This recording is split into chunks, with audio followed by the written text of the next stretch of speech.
People ask, do the dead rest? I suppose some do. But not I. Not when my footsteps echo through the halls of Belle Hampton. Not when every brick, beam, and blossom carries the memory of those I loved. My name is Sue Hammet Tyler, wife of Governor James Hoge Tyler. Mistress of this house. Mother. Steward. Ghost, if you like. And this is my story, our story. It began long before I ever wore the name Tyler. In 1767, James Mayo Hoge rode into these hills searching for his brother, lost in the French and Indian War. What he found instead was love, Elizabeth Howe, and he stayed. They built their home here on land they called Hayfield. It would one day become my Belle Hampton. James Mayo fought in the Revolution, along with his father-in-law and brother-in-law from Sunnyside. He and Elizabeth had 11 children, one of them, General James Hoge. Now there was a man. 6'2", straight-backed, well-dressed, with black eyes that danced and stared right through you. A leader of men, they called him in the War of 1812. But it was what he built in peace that carried forward a farming empire, 8,000 acres strong. Hemp, cattle, and fine red brick. In 1826, he built this very house. 6 rooms, a cellar kitchen, and the elegance of a rising Virginia legacy. It stood alone, the only brick home for 100 miles. People came to marvel at it. And now and then. Some say they never left. Footsteps. Whispers. The attic creaking with unseen lives. Soldiers, perhaps? Refugees from the war? Or spirits who simply couldn't part with something so loved? Then came my James, the governor. Grandson of the general. Son of Eliza Hoge, who died bringing him into this world. At 2 weeks old, he was carried here in a champagne basket, accompanied by his wet nurse, Sarah Armstead.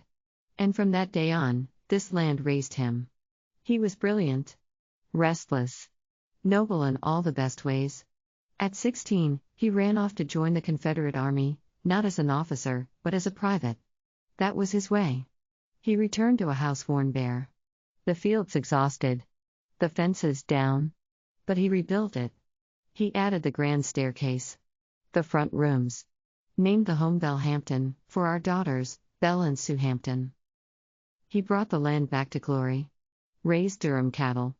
Opened a general store and post office for the coal mine. Turned a battered estate into a model of Southern industry. He served Virginia well, first in the Senate, then as lieutenant governor, and finally, governor from 1898 to 1902. But sorrow knows every address. Our youngest daughter, Nellie, died at just 1 year old. After that, we left Belle Hampton for Radford.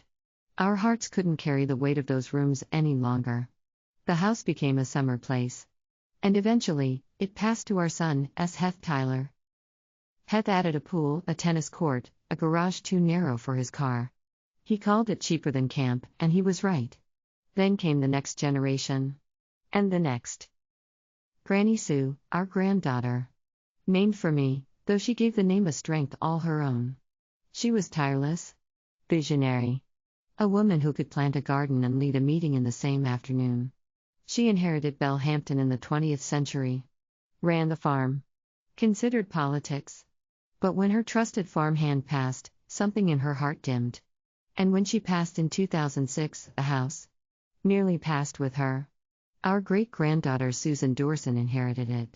She tried to hold on. But Belle Hampton needed more than memories, it needed restoration. She feared I'd haunt her for selling it. And maybe I would've. But fate intervened.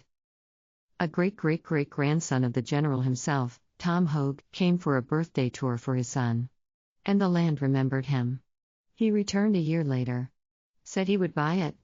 Restore it. Keep it in the family. And so he did. The cottage was stripped and renewed. The general store transformed into a guest retreat.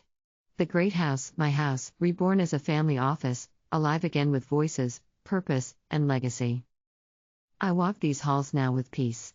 I am Sue Hammet Tyler, wife of a governor, mother of a lineage, and first lady of this house in more ways than one. If you ever hear a faint voice in the wind, or a soft step in the upstairs hall, it's just me. Welcoming you home.